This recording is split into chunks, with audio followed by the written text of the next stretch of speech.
Hello, binagpalang araw mga kasiret. Today is Tuesday, February 3. Yan, pasyalan natin yung ating mga pananim.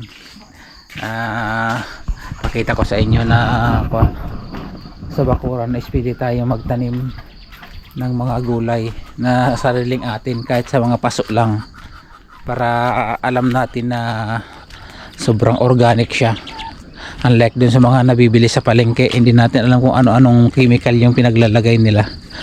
Yan, tingnan natin dito mga cashier 8. Yan, nakapasok lang ito mga cashier 8. Ang lalago na nila.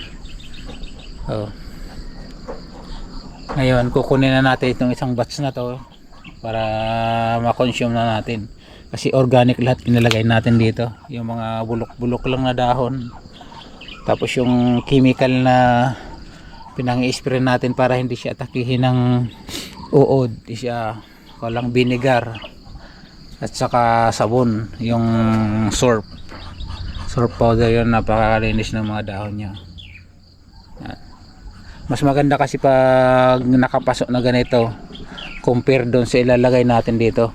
Dalawang klase yung experiment ko dito.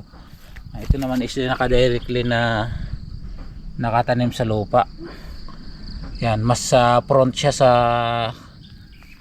mga siret sa atake ng uod at sa mga yung mga naninira sa dahon niya, katulad nito mga siret.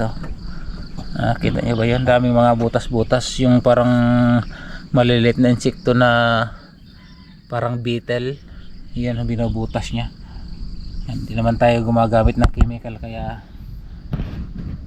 diretsong binubutasan niya. Okay, kunin na natin yung isang pasok natin. Yan, para sa consumption. Testingin natin kung pwede na siya.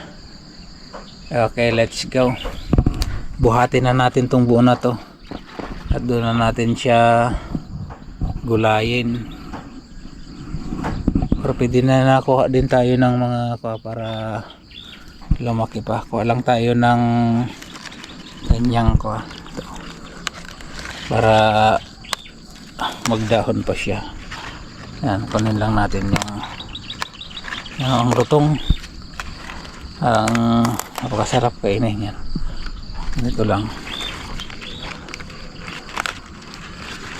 Kuha lang tayo ng dahon. Gulayin natin. Almusal. Okay. Kuha muna tayo. Kuha na tayo. Napakasariwa, napakalutong.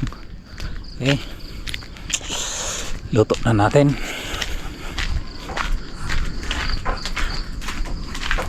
Almusal.